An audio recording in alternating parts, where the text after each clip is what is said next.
أشهد أن لا إله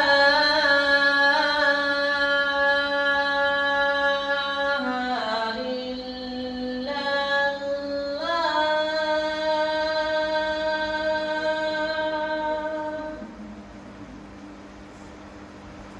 أشهد أن لا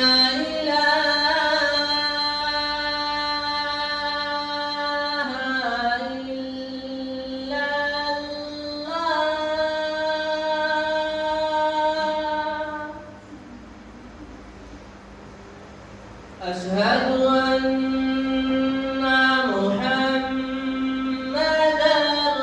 رسول الله.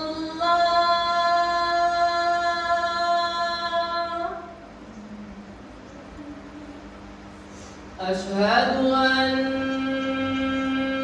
محمدًا رسول الله.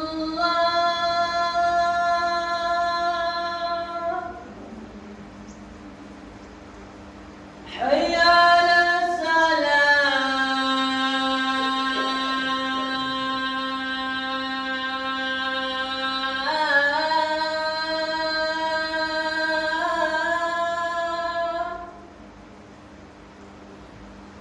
حي على الصلاة.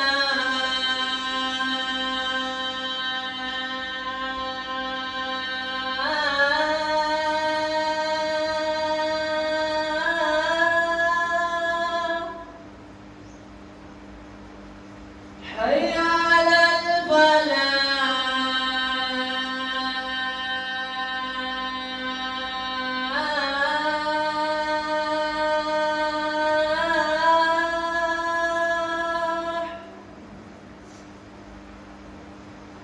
حي على الفلاح.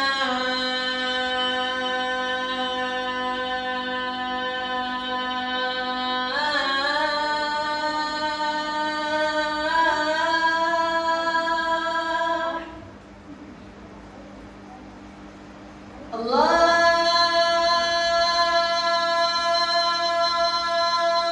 أكبر.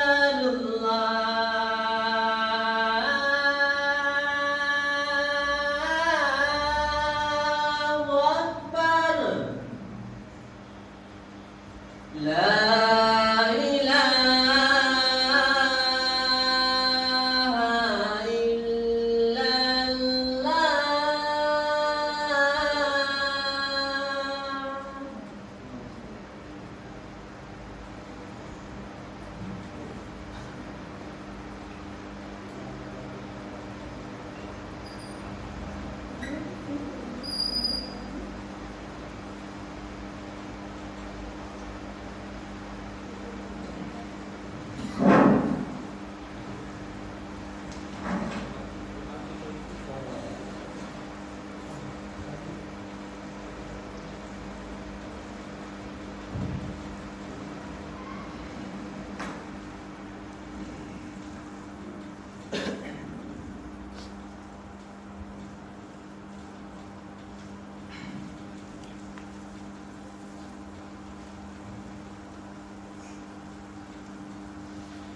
إن الحمد لله نحمده ونستعينه ونستغفره ونعوذ بالله من شرور أنفسنا ومن سيئات أعمالنا من يهده الله فلا مضل له ومن يضلل فلا هادي له وأشهد أن لا إله إلا الله وحده لا شريك له وأشهد أن محمدا عبده ورسوله أما بعد فإن خير الحديث كتاب الله وخير الهدي هدي محمد صلى الله عليه وسلم وشر الأمور محدثاتها وكل محدثة بدعة وكل بدعة ضلالة وكل ضلالة في النار.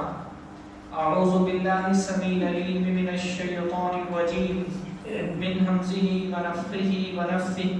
بسم الله الرحمن الرحيم. ان الدین عند اللہ الاسلام. سب سے پہلے ہر طرح کی حمد و ثنا تعریف و توصیف اللہ رب العزت کے لائق اور زیبا ہے، جس کی نعمتیں بے شمار ہیں، جس کے احسانات انگیت ہیں. اور ہمارا یہ عقیدہ ہے، ہمارا یہ ایمان ہے کہ اللہ تعالیٰ کی ساری نعمتوں میں اللہ تعالیٰ کی سب سے بڑی نعمت یہ ہے کہ اللہ نے ہم کو مسلمان بنایا. دنیا کفر کے اندھیرے میں ڈوبی ہوئی ہے، اللہ تعالیٰ کا فضل ہے کہ اللہ تعالیٰ نے ہم کو اسلام کی روشنی عطا فرمائی ہے. دنیا جھوٹے معبودوں کی عبادت کر رہی ہے، اللہ تعالیٰ کا فضل ہے کہ اللہ تعالیٰ نے ہم کو سچے معبود کے سامنے سر جھکانے کی توفیق عطا فرمائی ہے. دنیا مخلوق کے سامنے ہاتھ پھیلا رہی ہے، اللہ کا فضل ہے کہ ہم خالق کے سامنے ہاتھ پھیلانے والے ہیں. اس سے بڑی اللہ تعالیٰ کی اور کوئی نعمت نہیں ہے کہ اللہ تعالیٰ ایک بندے کو صحیح دین کی ہدایت عطا فرما دے. دنیا میں اللہ تعالیٰ کی نعمتوں کو کوئی شمار نہیں ہے. جان اللہ کی نعمت ہے، مال اللہ کی نعمت ہے، آل و اولاد اللہ کی نعمت ہے، رزق اللہ تعالیٰ کی نعمت ہے. اللہ تعالیٰ کی نعمتوں کو کوئی گن نہیں سکتا، لیکن اللہ کی ساری نعمتوں میں اللہ تعالیٰ کی سب سے بڑی نعمت ہے اسلام. سب سے خوش نصیب آدمی وہ ہے جو مسلمان ہے. اللہ کا فضل ہے کہ اللہ تعالیٰ نے ہم کو بھی ان خوش نصیب لوگوں میں شامل فرمایا ہے. بھائی اللہ کی جو نعمت جتنی بڑی ہوتی ہے اس پر اللہ کو تو نہیں شکریہ ادا کرنا چاہیے. جو نعمتیں اللہ نے ہم کو دی ہیں، جسم صحیح سالم ہے، صبح شام رزق کا انتظام ہو جاتا ہے، آنکھوں سے دیکھ رہے ہیں، زبان سے بول رہے ہیں، اولاد دی ہے، بیوی بچے دیے ہیں، گھر بار دیا ہے، ہر نعمت پر اللہ کا شکر ادا کرنا چاہیے. پر سب سے زیادہ شکر کس بات پر ادا کرنا چاہیے کہ اللہ نے ہم کو مسلمان بنایا. دنیا غیر اللہ کے سامنے سر جھکا رہی ہے، اللہ نے ہم کو سچے معبود کے سامنے سر جھکانے والا بنایا. دنیا جھوٹے معبودوں سے دعائیں مانگ رہی ہے، ہم سچے معبود کے سامنے ہاتھ پھیلانے والے ہیں. یہ اللہ کی سب سے بڑی نعمت ہے. دنیا جہنم کے راستے پر چل رہی ہے، ہم انشاءاللہ تعالی جنت کے راستے پر چل کر کے جنت میں داخل ہوں گے. اس سے بڑی اور کیا نعمت ہو سکتی ہے میرے بھائی؟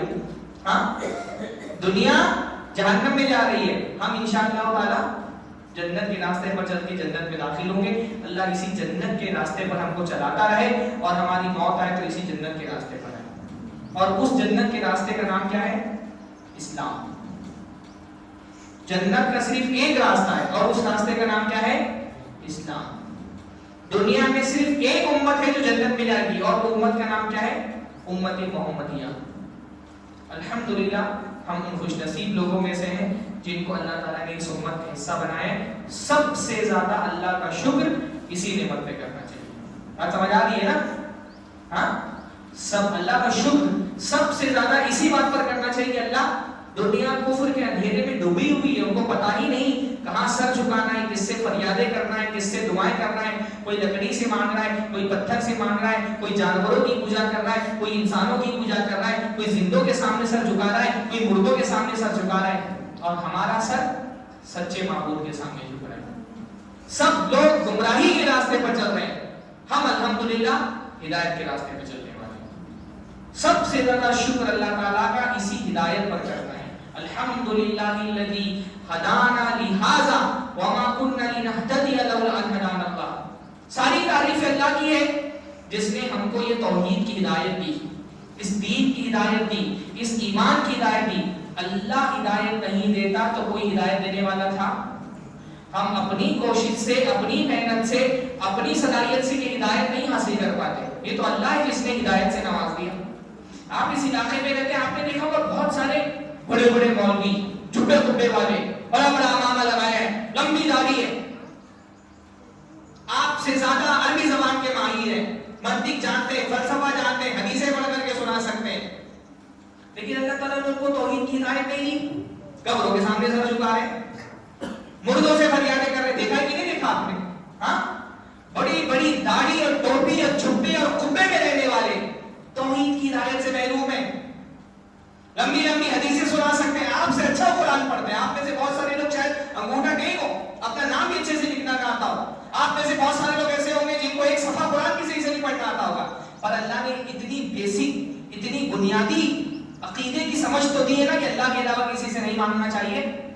بڑے بڑے شیخ الحدیث، علامہ کہے جانے والے لوگ، اللہ تعالیٰ نے اتنی دین کی بنیادی سمجھ ان کو نہیں دی ہے کہ اللہ کے علاوہ کسی سے نہیں مانگنا چاہیے.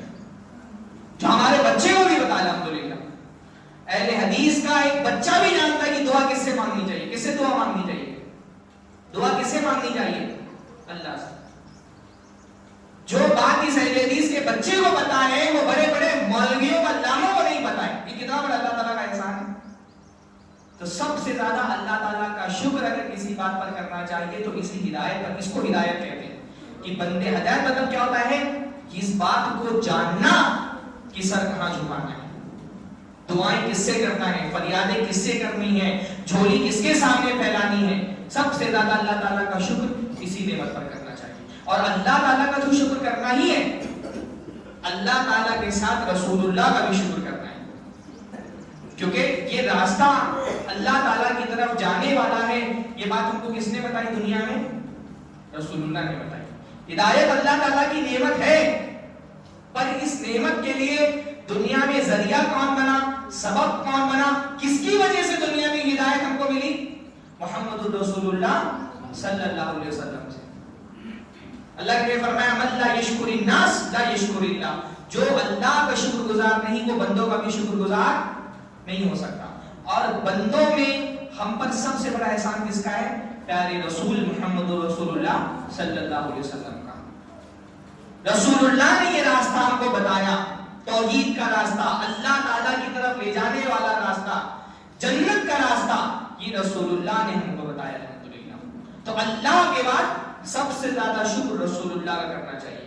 جب درود پڑھے نا نبی صلی اللہ علیہ وسلم کے لیے، اللہم صلی علی محمد وعلی آل محمد، اللہ کے رسول صلی اللہ علیہ وسلم پر جب درود پڑھے اس احسان کے ساتھ درود پڑھے کہ ہمارے ماں باپ کا ہم پر اتنا بڑا احسان نہیں جتنا بڑا احسان ہمارے رسول کا ہم پر ہے. اور رسول اللہ کے ساتھ ساتھ ہم پر بہت بڑا احسان ہے رسول اللہ کے ساتھیوں کا، جن کو ہم کیا کہتے ہیں؟ صحابہ. بھائی رسول اللہ اللہ تعالیٰ کا مشن لے کر کے آگے بڑھے. رسول اللہ آگے تھے تو ان کے پیچھے کون تھا؟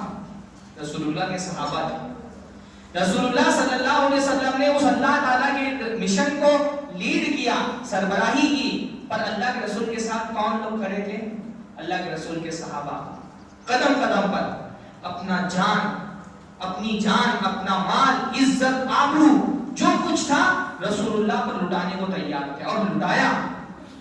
جو تھا سب رسول اللہ کے مشن پر لگا دیا.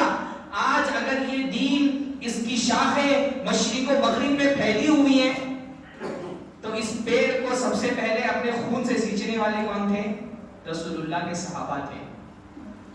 آج یہ دین اگر اس کی روشنی ہندوستان جیسے زمین کو روشن کر رہی ہے، ہندوستان کی سرزمین کو اگر آپ شرک کی سرزمین کہیں گا تو غلط نہیں ہوگا. میں کبھی کبھی اس پر بڑا تعجب کرتا ہوں کہ یہ جو زمین ہے نا ہندوستان کی زمین بدترین قسم کے شرک کا گہوارہ ہے. آپ کو ہندوستان میں کون سی ایسی چیز ہے جس کی پوجا کرنے والے نہیں ملیں گے؟ ہاں، یہاں انسانوں کو پوجا جاتا ہے، جانوروں کو پوجا جاتا ہے، لکڑی کے معبود ہیں، لوہے کے معبود ہیں، پتھر کے معبود ہیں، جنوں کی عبادت ہوتی ہے، شیطانوں کی عبادت ہوتی ہے. پیڑ کی پوجا کرتے ہیں، پھلوں کی پوجا کرتے ہیں، اناج کی پوجا کرتے ہیں، سورج کی عبادت کرتے ہیں، چاند کی عبادت کرتے ہیں، جانوروں کی عبادت کرتے ہیں. یہ ملک تو ایسا ملک ہے یہاں شرمگاہوں کی بھی عبادت ہوتی ہے. مردوں کی شرمگاہوں کی عبادت ہوتی ہے، عورتوں کی بھی شرمگاہوں کی عبادت ہوتی ہے، پوجا یونی پوجا بھی ہوتی ہے. ایسی شرکیہ زمین پر یہ شہروں کی آبادی سے دور ایک دیہات کے علاقے میں ایک توحید والوں کی مسجد ہے الحمدللہ. یہ جہاں یہ ملک جو شرک کے اندھیرے میں ڈوبا ہوا تھا اس میں اتنی دور توحید کی جو یہ چراغ جل رہا ہے، یہ روشنی یہاں تک کیسے پھیلی؟ یہ صحابہ تھے جنہوں نے اپنا جان مال عزت آبرو قربان کیا. رسول اللہ کو دین لے کر کے عرب میں آئے تھے، عرب سے باہر نکال کر کے پوری دنیا میں اس کو پھیلانے والے، ہندوستان میں اس توحید کی دعوت لے کر کے آنے والے کون لوگ تھے؟ نبی صلی اللہ علیہ وسلم کے صحابہ تھے. آج یہاں یو پی سدھارتھ نگر کے اس چھوٹے سے گاؤں میں اگر ایک توحید کا چراغ جل رہا ہے، اس میں بھی تیل دینے والی اپنے خون کی شکل میں جماعت جو ہے وہ کون سی ہے؟ صحابہ کی جماعت ہے. 17 صحابہ کرام اللہ کے رسول صلی اللہ علیہ وسلم کے، مولانا احسان بھٹی صاحب نے اپنی کتاب میں لکھا ہے 17 صحابہ کرام اللہ کے نبی صلی اللہ علیہ وسلم کی ہندوستان میں آئے اور ان کی قبریں ہندوستان کے اندر موجود ہے. پھر صحابہ کے بعد کی جو نسل ہے وہ تو آئی ہے، صحابہ میں سے 17 صحابہ کرام آپ کے ہندوستان میں آئے، توحید کی دعوت دے کر کے آئے. الحمدللہ ان کی محنتوں کا نتیجہ ہے کہ ہم مسلمان ہیں، ان کی محنتوں کا نتیجہ ہے کہ ہم موحد ہیں. الحمدللہ صحابہ کرام ہمارے محسن ہیں. نبی صلی اللہ علیہ وسلم کے جو ساتھی تھے ان کا احسان ہم پر بہت بڑا ہے. یہ دین بلا شبہ رسول اللہ کی قربانیوں سے کامیاب ہوا، اور اس کامیابی میں ہر طرح کا تعاون اللہ کے نبی کا کن لوگوں نے کیا؟ صحابہ نے کیا. اللہ نے فرمایا والذی ایدک بنصرہ وبالمؤمنین، اللہ ہے جس نے اپنی مدد سے آپ کا تعاون کیا اور ایمان والوں کے ذریعے سے آپ کی مدد کی. رسول اللہ کی مدد کرنے میں اللہ تعالیٰ نے رسول اللہ کی مدد کرنے کے لیے صحابہ کو پیدا کیا تھا.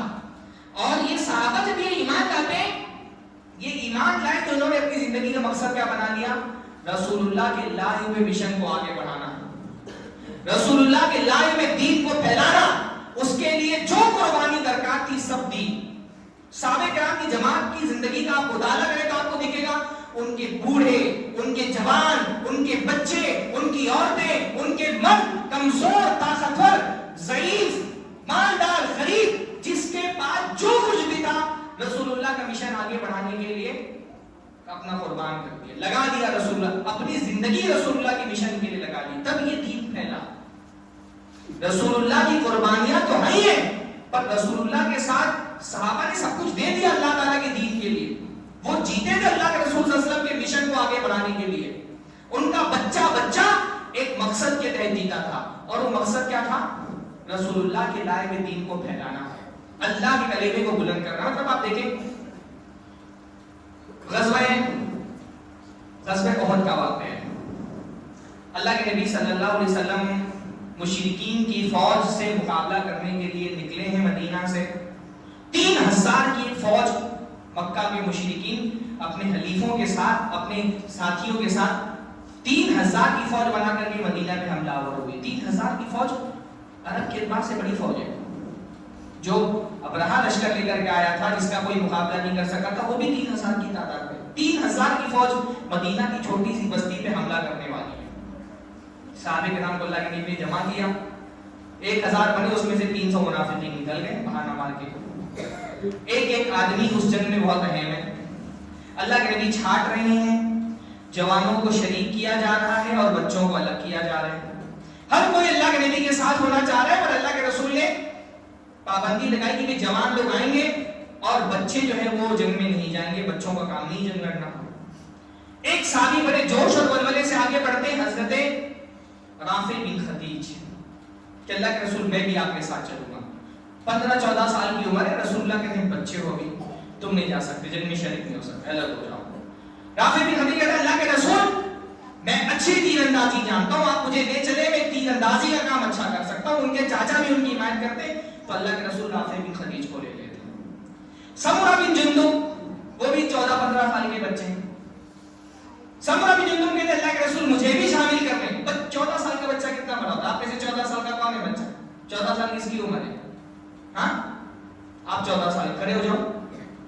اتنا بڑا بچہ ہے 14 سال کا. ہاں 14 سال کا بچہ اللہ کے رسول سے کہہ رہا ہے اللہ کے رسول مجھے بھی لے چلیے. عہد میں اللہ کے رسول صلی اللہ علیہ وسلم کے ساتھ کی, میں بھی آپ کے ساتھ جنگ لڑ کر کے کفر کے قلعے کو مسمار کرنا چاہتا ہوں. اللہ نے کہتے نہیں تم چھوٹے ہو, تم نہیں جا سکتے جنگ میں. سمورہ میں جن تم بیچارے مایوس ہو جاتے ہیں کہ اللہ کے رسول آپ نے رافع کو اپنے ساتھ لے لیا ہے جنگ میں, حالانکہ رافع کو میں کشتی میں ہرا دیتا ہوں اور آپ اس کو لے کر کے جا رہے ہیں اور مجھے باہر کر رہے ہیں. اللہ کے رسول صلی اللہ علیہ وسلم نے کہا اچھا ایسی بات ہے ذرا کشتی لڑ کر کے دکھاؤ. سمورہ بن جندب اور رافع بن خدیج کشتی لڑتے ہیں اور کشتی لڑ کر کے واقعتاً سمورہ حضرت رافع کو ہرا دیتے اور اللہ کے رسول ان کو شریک کر لیتے جنگ میں. ایک بچہ ایک مقصد کے تحت جیتا تھا اور وہ مقصد کیا تھا؟ اللہ تعالیٰ کے دین کو آگے بڑھانا. ہمارے یہاں 14 سال کے بچے اپنا انڈر ویئر نہیں دھو پاتے اپنے ہاتھ سے. ہاں حضرت حارثہ بن سراقہ نابالغ بچہ ہے, وہ اللہ کے نبی صلی اللہ علیہ وسلم کے پیچھے پڑ گیا کہ اللہ کے رسول صلی اللہ علیہ وسلم مجھے بھی لے چلے جنگ میں. رسول اللہ کہا بچے ہو جنگ میں تو نہیں, بدر کے موقع پہ کہا جنگ میں تو نہیں شریک ہو سکتے ہو تو ایسا کرو کانا نذارن, حافظ نے لکھا کہ وہ جنگ میں چلے گئے ساتھ میں. تو رسول اللہ نے کہا تم جنگ میں شریک نہیں ہو سکتے, ابھی کم بالغ نہیں ہوئے ابھی, یعنی 14-15 سال کی عمر میں جب بالغ ہو جاتے ہیں اس سے بھی کم عمر ہے, لیکن چلے گئے اللہ کے رسول کے ساتھ کہ اللہ کے رسول میں بھی چلوں گا جنگ میں. تو رسول اللہ نے ان کو کہا کہ دیکھو تم بچے ہو جنگ میں شریک نہیں ہو سکتے, دور سے کھڑے ہو کر کے معائنہ کرو جنگ کا. تربیت ہو رہی ہے کہ آئندہ تم کو جنگ لڑنی ہے تو ابھی کھڑے ہو کر کے دیکھو کہ جنگ کیسے لڑی جاتی ہے اور نظر رکھو دشمنوں کی حرکت پہ. نظار تھے وہ, اور اللہ کا کرنا ایسا ہوا کہ پہلا تیر بدر کے موقع پہ سب سے پہلے انہیں موقع پہ بدر ہی سے کسی نے دیکھ لیا تیر مارا شہید ہو گئے. اسلام کے لیے مدینہ میں لڑی جانے والی سب سے بڑی جنگ جس کو اللہ تعالیٰ نے یوم الفرقان کا, اس جنگ میں شہید ہونے والا پہلا انسان کون ہے؟ بچہ ہے. ہاں دین کے لیے اپنی جان قربان کرنا ان کے لیے خوش نصیبی کی بات تھی. ایک بچہ ہے ابھی 13-14 سال کا, ہمارا 14 سال کا بچہ مکتب آنے کو تیار نہیں ہے, ہمارے بچے مکتب آنے کو تیار نہیں ہیں. رسول اللہ صلی اللہ علیہ وسلم کے زمانے کا بچہ جنگ میں اپنی جان لینے کے لیے بیدار ہے. ان کی والدہ آئیں حضرت ربیع ابن نضر رضی اللہ تعالیٰ عنہ, بڑی عظیم صحابی ہیں, اور آ کر کے اللہ کے رسول سے کہا اللہ کے رسول آپ کو پتہ ہے کہ حارثہ میرا جگر کا ٹکڑا تھا اور کتنی مجھے اس سے محبت تھی آپ جانتے ہیں. اللہ کے رسول آپ بتائیں کہ میرے بچے کے ساتھ کیا ہوا. اگر وہ جنت میں چلا گیا ہے شہادت کے بعد تب تو میں صبر کر لوں گی کہ کم سے کم دنیا سے بہتر جگہ پر ہے, اور اگر جنت نہیں گیا تو اللہ کے رسول پھر میں اور رہوں گی اس کے لیے. تو اللہ کے رسول صحیح مسلم کی روایت, صحیح بخاری کی بلکہ روایت ہے, اللہ کے رسول فرمایا اوہ بلتی ربیع تمہارا دماغ خراب ہو گیا ہے. کبھی کبھی پیار سے کہا جاتا ہے نا, ہاں یہ پیار اور محبت والا لفظ ہے. کہا آبی حبیلتی ربیع کا تمہارا دماغ خراب ہو گیا ہے. اجنت واحدہ بل ہی جنان کثیرہ, ربیع جنت ایک نہیں ہے, جنتیں تو بہت ساری ہیں, جنتوں کے بہت سارے لیول ہیں, جنتوں کے بہت سارے درجات ہیں. وہ فی الفردوس الاعلی, اور تمہارا بچہ شہید ہو کر کے کسی نچلے طبقے میں نہیں گیا ہے, وہ فردوس اعلی میں اللہ تعالیٰ نے اس کو مقام دیا ہے. یہ صحابہ انہوں نے اپنی جان کی قربانی کو دین کے لیے شرف کی بات سمجھا. ایک جان نہیں, حضرت جابر بن عبداللہ بہت مشہور صحابی ہیں, ان کے والد حضرت عبداللہ غزوہ احد میں ان کی وفات ہو گئی. وفات ہو گئی, اللہ کے نبی نے دیکھا جابر بن عبداللہ کو بہت غمگین ہے, تو پوچھا جابر کیوں تمہارا چہرہ اترا ہوا ہے, کیوں اتنے غمگین ہو؟ اللہ کے رسول صلی اللہ علیہ وسلم والد کا انتقال ہو گیا, پیچھے بچیاں ہیں ان کی, میری بہنیں ہیں, یتیم ہیں, اور بہت سارا قرضہ چھوڑ کے گئے. ایک طرف تو فیملی ہے اور ایک طرف اتنا سارا قرضہ ہے. تو اللہ نے کہا جابر میں تم کو بتاؤں اللہ نے تمہارے والد کے ساتھ کیا کیا. اللہ نے تمہارے والد کو زندہ کیا اور زندہ کر کے ڈائریکٹ ان سے بات کی. وہ شرف جو حضرت موسیٰ کو زندگی میں ملا تھا وہ شرف حضرت عبداللہ کو وفات کے بعد ملا. لیس بینہما ترجمان، ان کے درمیان کوئی ترجمان نہیں تھا. ڈائریکٹ اللہ تعالیٰ نے اپنی نور کے حجاب اٹھا کر کے حضرت عبداللہ سے بات کی اور کہا مانگو کیا مانگتے ہو. تو حضرت عبداللہ نے کیا کہا؟ اللہ تعالیٰ مجھے دنیا میں واپس بھیج دے، میں واپس تیرے راستے میں شہید ہونا چاہتا ہوں.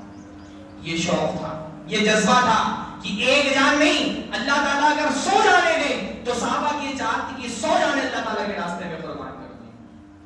کہ اللہ تعالیٰ دنیا میں دوبارہ بھیج دے، پھر سے تیرے راستے میں شہید ہونا چاہتا ہوں. تو اللہ تعالیٰ نے فرمایا نہیں، ہمارے پاس یہ بات لکھ دی گئی ہے انہم لا یرجعون، کہ جو ایک بار مر گیا اس کو دوبارہ دنیا میں نہیں بھیجا جاتا. ہاں، شہید تمنا کر رہا ہے اور اللہ تعالیٰ کیا فرما رہا ہے؟ دنیا میں دوبارہ نہیں بھیجے جائیں گے. اور ہمارے یہاں بعض احباب ہیں وہ کہتے ہیں روحیں حلوہ کھانے کے لیے انکار کی. ہاں، ہمارے یہاں بعض احباب شب برات میں حلوے سجا کے رکھتے ہیں. کہتے ہیں ایک صاحب تو کہے کہ ابا کو بہت پسند ہے تو بیڑی بھی رکھ دی حلوے کے ساتھ میں کہ ان کی روحیں آئیں گی کھانے. اللہ تعالیٰ شہید کو کہہ رہا ہے کہ دنیا میں دوبارہ نہیں بھیجے جا سکتے ہو. ہمارے یہاں لوگ حلوے کھانے کے لیے روحوں کو بلا لیتے ہیں واپس. یہ صحابہ کی آپ دیکھیں نا، حضرت ابوبکر اللہ کے نبی صلی اللہ علیہ وسلم کے ساتھ ہجرت کے موقع پہ سفر میں تھے. ہجرت کا موقع رسول اللہ صلی اللہ علیہ وسلم کی زندگی کا بڑا نازک موقع تھا. مکہ والوں نے اللہ کے نبی کے قتل کی پوری پلاننگ کر لی تھی. اللہ تعالیٰ نے بتا دیا رسول اللہ کو، رسول اللہ چپکے سے مدینے سے نکل گئے. ان کی پلاننگ فیل ہو گئی تو مکہ والوں نے اعلان کر دیا کہ جو حضرت ابوبکر کو اور رسول اللہ کو لے کر کے آئے گا ان کا سر قلم کر کے 100 اونٹ اس کو انعام میں ملیں گے. 100 اونٹ حضرت ابوبکر کے بدلے میں اور 100 اونٹ رسول اللہ کے بدلے میں. حضرت ابوبکر رسول اللہ کو لے کر کے بہت ہی دشوار گزار راستے سے مدینہ کی طرف جا رہے ہیں. رسول اللہ نوٹ کرتے ہیں کہ حضرت ابوبکر ساتھ میں نہیں چل رہے. سفر میں تو ہوتا یہ ہے کہ جو ہم سفر ہے وہ ساتھ چلتا ہے، پر حضرت ابوبکر کبھی آگے بڑھ جا رہے ہیں، کبھی پیچھے چلے جا رہے ہیں، کبھی دائیں چلے جا رہے ہیں، کبھی بائیں چلے جا رہے ہیں، ساتھ بھی نہیں چل رہے. تو اللہ کے رسول صلی اللہ علیہ وسلم نے ابوبکر سے کہا ابوبکر ساتھ چلو. یہ کیا طریقہ ہے؟ کبھی آگے بڑھ جاتے ہو، کبھی پیچھے چلے جاتے ہو، کبھی دائیں چلے جاتے ہو، کبھی بائیں چلے جاتے ہو، ساتھ کیوں نہیں چل رہے؟ تو حضرت ابوبکر نے کہا رسول اللہ دشمن ہمارے پیچھے لگے ہوئے ہیں اور ہماری جان کو خطرہ ہے.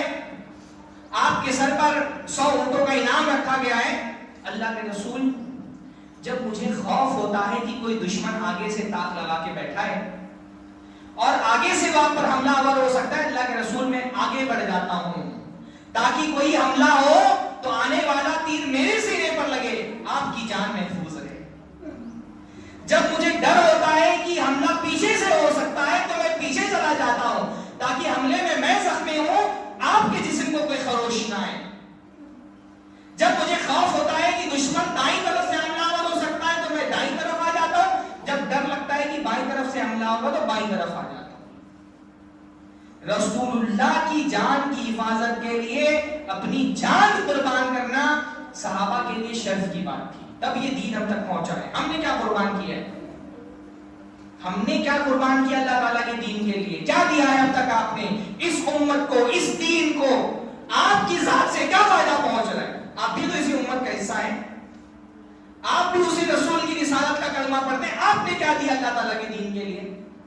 کیا قربانیاں ہیں آپ کی؟ قیامت کی دن اگر اللہ تعالیٰ پوچھ لے گا تو کیا اللہ کے حضور میں پیش کریں گے کہ اللہ تعالیٰ یہ تھی میری دین کے لیے میری قربانیاں؟ ہاں، جان کی قربانی ہو، مال کی قربانی ہو.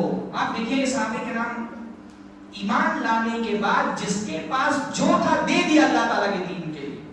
ہاں، چھوٹے بڑے امیر غریب ہر آدمی لگا رہتا تھا. کتنا کچھ دیا. حضرت ابوبکر تبوک کا موقع تھا، پورا مال اپنا صدقہ کر دیا، جو تھا سب دے دیا. حضرت عمر نے آدھا مال دے دیا. ایک صحابی تھے بیچارے، تبوک کی جنگ بڑی نازک جنگ تھی، ان کے پاس نہیں تھا کچھ. وہ عبد الرحمن ابن عوف کی طرح پیسے والے نہیں تھے، وہ عثمان غنی کی طرح عثمان غنی. ہاں، 1 1000 دینار کی تھیلی تبوک کے موقع پر اللہ کے نبی قدموں میں لا کر کے ڈال دی. 1000 دینار. دینار سمجھتے ہیں سونے کے کوئن, سونے کے سکے, 1000 سونے کے سکے. بعض لوگوں نے تقریباً اندازہ لگایا کہ 5-6 کلو سونا دے دیا. 920 اونٹ اور 80 گھوڑے اللہ کے رسول کو دے دیے. پیسے والے دل کھول کے خرچہ کرتے تھے, پر ہر کوئی تو پیسے والا نہیں ہوتا ہے نا.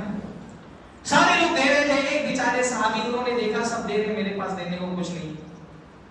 تو وہ رات میں گئے. پرانے زمانے میں مشکیزے سے پانی کنویں سے نکال کر کے بھرنے کا کام چلتا تھا, سینچائی یہ ہوتی تھی. مشکیزے سے پانی نکال کر کے کھیتوں میں سینچائی کرنے کا ایسا ایڈوانس طریقے نہیں تھے نا, بڑا محنت کا کام ہوتا تھا کہ کنویں سے پانی نکالو اور جا کر کے کسی کے کھیت میں سینچائی کرو. پوری رات پانی نکال کر کے کھیتوں کی سینچائی کی تو ان کو 2 مد, سمجھ لیجیے کہ 2 مٹھی جو ملا. 2 مٹھی جو کسی نے دیا اس کی محنت کے بدلے میں. وہ بیچارے 2 مٹھی جو میں سے 1 مٹھی اپنے بچوں کے لیے رکھا, 1 مٹھی جو لے کر کے آئے رسول اللہ کے پاس کہ اللہ کے رسول میرے پاس کچھ نہیں ہے الا جہدہم. اللہ نے فرمایا بس جو محنت مزدوری کرتے ہیں اس سے جو تھوڑا بہت ملتا ہے, کچھ نہیں ملا. اللہ کے رسول یہ 1 مد جو میں لے آیا ہوں, اس کو قبول فرمائیں. ہمارے یہاں صدقہ خیرات کرنے کی بات آتی ہے, دین کے لیے خرچ کرنے کی بات آتی ہے, تو جو ہمارے یہاں نچلا طبقہ ہے, مالی اعتبار سے کمزور, اس کو لگتا ہے تو انفاق فی سبیل اللہ یہ تو جو ہے وہ امیر لوگوں کا موضوع ہے. نہیں میرے بھائی, ہم میں سے کون ایسا آدمی ہے جو 100, 50, 10 روپیہ اللہ تعالیٰ کی دین کی دعوت کے لیے نہیں لگا سکتا, اس مسجد میں نہیں لگا سکتا, آپ کے چلنے والے مدرسے میں نہیں لگا سکتا ہے. اور بہت ممکن ہے کہ آپ کا دیا ہوا 1000, 500, 100, 10 بلکہ 1 روپیہ ہو سکتا ہے بہتوں کی لاکھوں پر بھاری ہو جائے. دل سے جذبہ ہونا چاہیے اللہ تعالیٰ کی دین کی دعوت کو آگے بڑھانے کے لیے. اللہ کے رسول نے فرمایا 1 درہم 1 لاکھ درہم سے جیت گیا. تو لوگوں نے کہا اللہ کے رسول ایسا کیسے ہو سکتا ہے؟ فرمایا 1 آدمی کے پاس بہت بڑا مال تھا, اس نے 1 لاکھ درہم اللہ کے راستے میں دیا. 1 آدمی کے پاس 2 ہی درہم تھے, اس نے آدھا درہم دے دیا. اس نے گویا کہ اپنی آدھی جائیداد دے دی, تو وہ 1 درہم کی قیمت 1 لاکھ درہم سے زیادہ اللہ نے. صحابہ کرام کا جو جذبہ تھا نا, وہ کیونکہ ان کے پاس یقین تھا کہ جو میں لگا رہا ہوں اللہ تعالیٰ کی دین کے لیے ضائع نہیں جا رہا, جمع ہو رہا ہے آخرت کے اکاؤنٹ میں. تو جیسا وہ خرچ کرتے تھے اللہ کے راستے میں, یعنی اللہ کے نبی صلی اللہ علیہ وسلم نے ایک آیت پڑھی, قرآن کی آیت اللہ کے نبی میں نازل ہوئی, من ذا الذی یقرض اللہ قرضا حسنا, کون ہے جو اللہ تعالیٰ کو قرض حسنا دے گا. صدقہ جو ہوتا ہے جو ہم اللہ تعالیٰ کے راستے میں دیتے ہیں, مسجد میں, مدرسے میں, کسی غریب کو, کسی بیوہ کو, کسی یتیم کو, کسی طالب علم کو, یہ صدقہ یہ دے کر کے ختم نہیں ہو جاتا. یہ تو اللہ کو دیا ہوا قرض ہے, اور اس کا ریٹرن کہاں ملے گا انشاءاللہ تعالیٰ؟ آخرت میں ملے گا, بہت بڑا چڑھا کر کے ملے گا. 1 کھجور 1 اور پہاڑ کے برابر ہو جائے گا. تو اللہ نے آیت نازل فرمائی من ذا الذی یقرض اللہ قرضا حسنا, کون ہے جو اللہ تعالیٰ کو قرض حسنا دے گا. وہیں ایک صحابی بیٹھے تھے حضرت ابو الدحداء. ابو الدحداء نے رسول اللہ سے کہا رسول اللہ ہم سے قرض مانگ رہے, اللہ کو ہم سے قرض چاہیے. اللہ کے رسول نے کہا ہاں اللہ تم سے قرض مانگ رہے. رسول اللہ سے ایک ہاتھ کہا, اللہ کے رسول اپنا ہاتھ بڑھائیے. رسول اللہ نے اپنا ہاتھ بڑھایا, انہوں نے اپنا ہاتھ رسول اللہ کے ہاتھ میں دیا, کہا اللہ کے رسول میرا کھجوروں کا باغ ہے, میں اللہ تعالیٰ کو قرض دیتا ہوں. حضرت عبداللہ ابن عباس فرماتے ہیں اس کھجور کے باغ میں 600 کھجور کے درخت تھے. 600 کھجور کے درخت. آپ سمجھتے ہیں عرب کے لوگ ریگستان کے رہنے والے تھے. ریگستان کی سب سے قیمتی چیز کیا ہوتی ہے؟ درخت.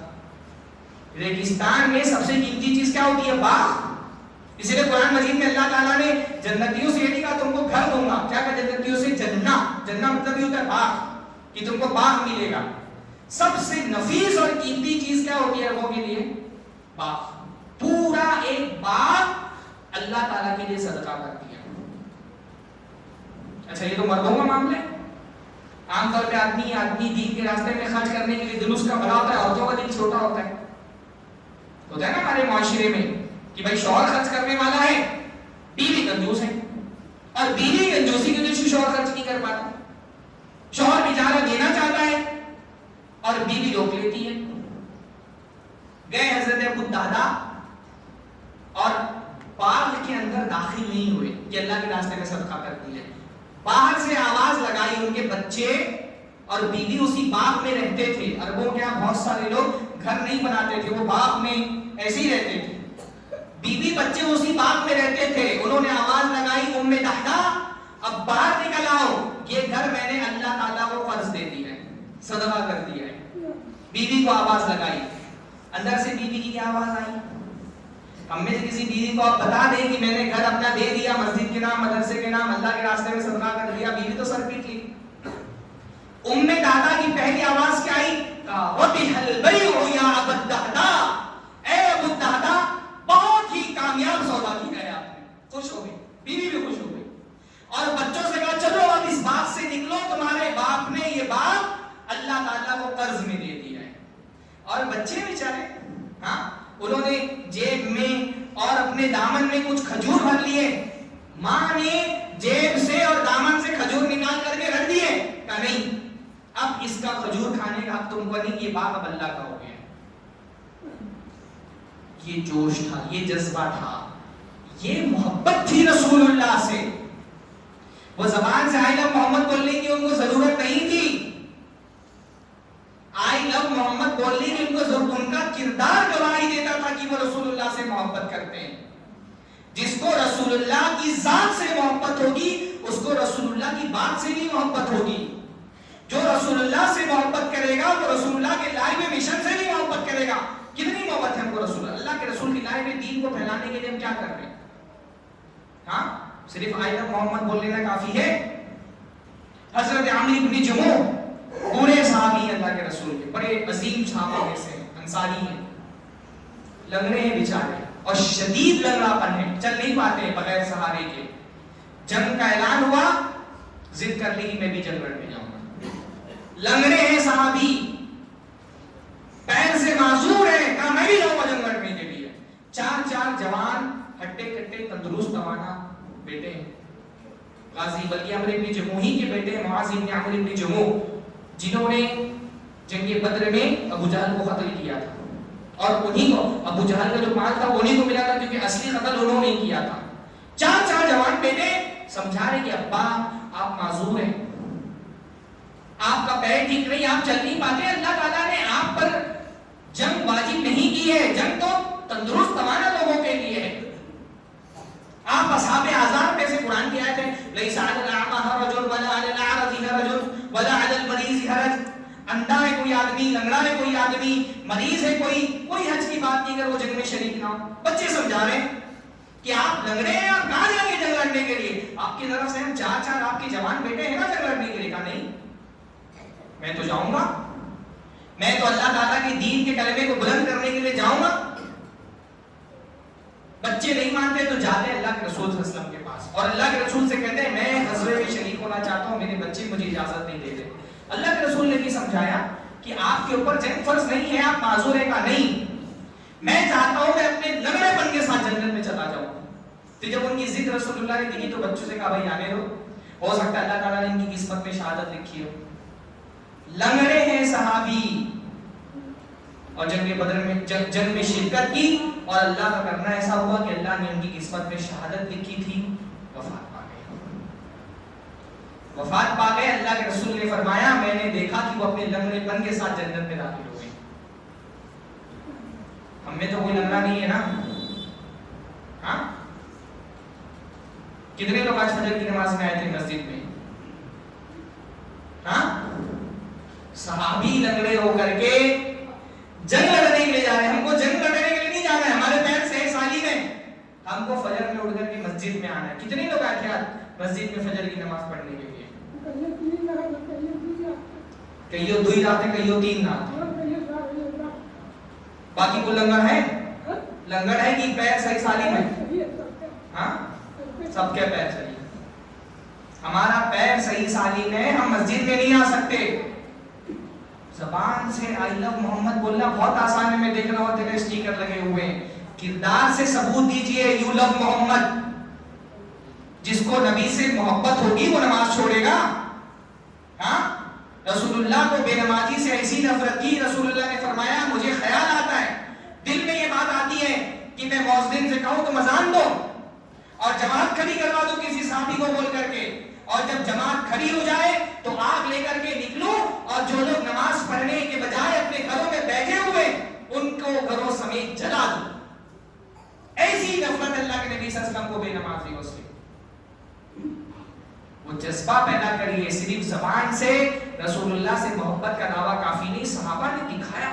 جو مطلب آپ دیکھیں کتنے صحابہ کے واقعات ہیں، کیا کیا میں بیان کروں کیا چھوڑ دوں، دین کے علم کے لیے جو قربانیاں انہوں نے دی۔ ہمارے یہاں میں نے دیکھا جمعہ کا خطبہ پورے سال پورے مہینے ہفتے تو آپ کو آنا نہیں ہوتا ہے، ایک جمعہ کا خطبہ یہ ایک ذریعہ ہوتا ہے کہ بھائی دین کا کچھ علم اس کے ذریعے سے آپ کو مل جائے گا۔ اس میں بھی لوگ گھڑی دیکھ کر کے آتے ہیں کہ اذان ہو جائے، آدھا خطبہ ختم ہو جائے تو کہیں پھر آ کر کے مسجد میں پہنچیں گے۔ ایک چھوٹا سا ذریعہ ہمارے یہاں بچا ہے یہ دینی علم حاصل کرنے کا، یہ جمعہ کے خطبے۔ اس میں یہ کوتاہی ہے کہ اذان ہوتی ہے تو ایک صف بھی نہیں بن پاتی ہمارے یہاں۔ حضرت ابو ہریرہ کو آپ دیکھیں، حضرت ابو ہریرہ سمیت جو سارے اصحاب صفہ تھے، اصحاب صفہ کون تھے؟ اصحاب صفہ وہ صحابہ تھے جو دین کا علم حاصل کرنے کے لیے انہوں نے مسجد نبوی میں کو اپنا ٹھکانہ بنا لیا تھا۔ نوجوان تھے، ان کے لیے دنیا کی راہیں کھلی ہوئی تھی، چاہتے تو کاروبار کرتے، اچھا پیسہ کما سکتے تھے، بہت سارے ذرائع تھے مال حاصل کرنے کے، پر انہوں نے اپنے لیے طے کیا تھا ہم دین کا علم حاصل کریں گے، پڑھیں گے، لکھیں گے، رسول اللہ کی حدیثوں کو محفوظ کریں گے، قرآن کے حافظ بنیں گے۔ تو آ کر کے مسجد نبوی میں ڈیرا ڈال لیا تھا۔ ان کا کوئی مستقل ٹھکانہ بھی نہیں تھا، ایک چھوٹا سا چبوترا تھا، اسی چبوترے میں 70-80 صحابہ تھے، وہی چبوترے میں رہتے تھے۔ وہ پہلا اسلامی مدرسہ تھا، اور ہمارے مدرسوں کی طرح مدرسہ نہیں تھا کہ 3 ٹائم کھانا بن رہا ہے اور آپ علم حاصل کریں، آپ کے لیے باورچی خانہ بنا ہوا ہے، کھانا 3 ٹائم پروسا جا رہا ہے، لائٹ کی ساری فیسلٹی ہے، پنکھے کی فیسلٹی ہے۔ ان کے کھانے کا کوئی انتظام نہیں تھا، غریب لوگ تھے۔ جو مالدار صحابہ تھے جس کے پاس جو بچتا تھا مسجد نبوی کے دروازے پر چھوڑ دیتا تھا لا کر کے، وہی بیچارے مل بانٹ کے کھا لیتے، مل گیا تو کھا لیے ورنہ بھوکے۔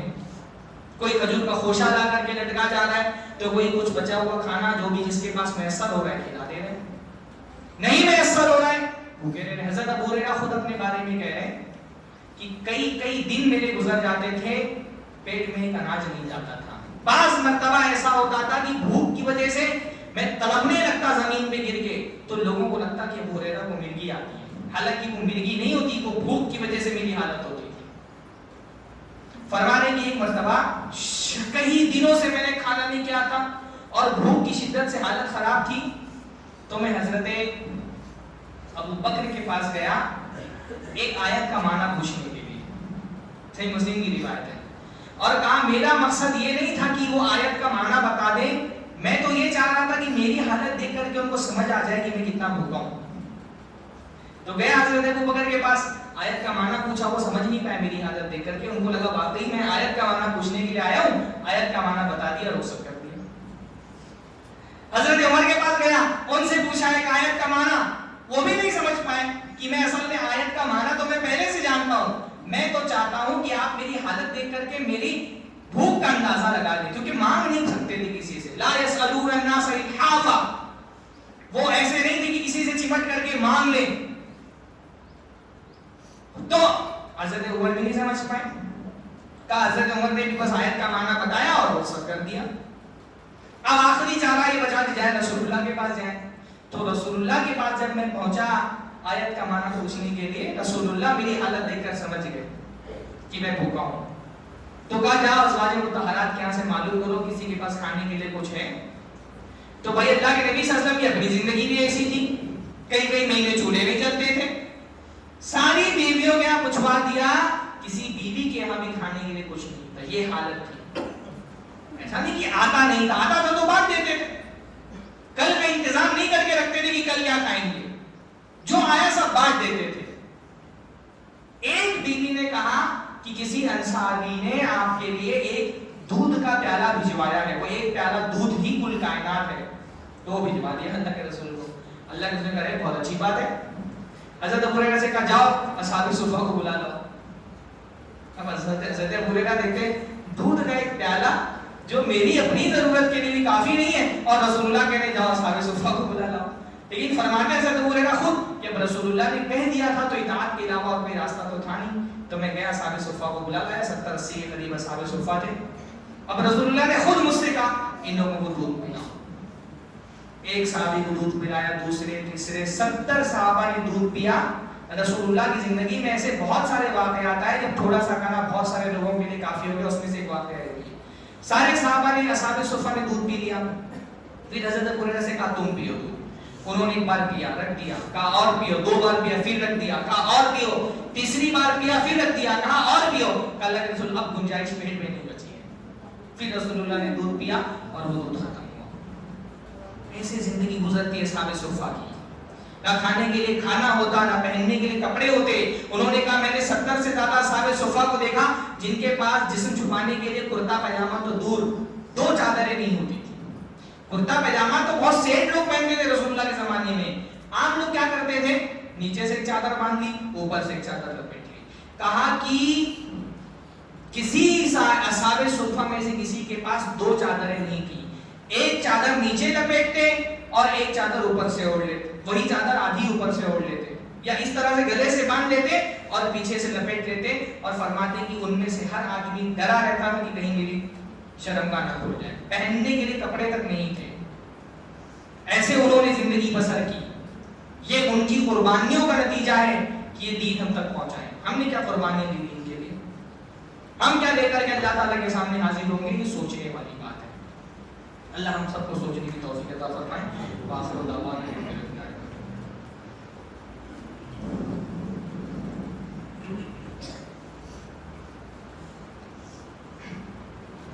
الحمد للہ رب العالمین والصلاة والسلام علی نبینا محمد وعلی آلہ وصحبہ اجمعین ومن تبعهم بإحسان إلی یوم الدین.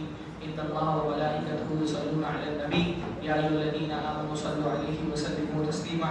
اللهم صل علی محمد وعلی آل محمد كما صلیت علی ابراہیم وعلی آل ابراہیم انک حمید مجید. اللهم بارک علی محمد وعلی آل محمد كما بارکت علی ابراہیم وعلی آل ابراہیم انک حمید مجید. أقول قولي هذا وأستغفر الله لي ولكم ولسائر المسلمين فاستغفروه إنه هو الغفور الرحيم. وآخر دعوانا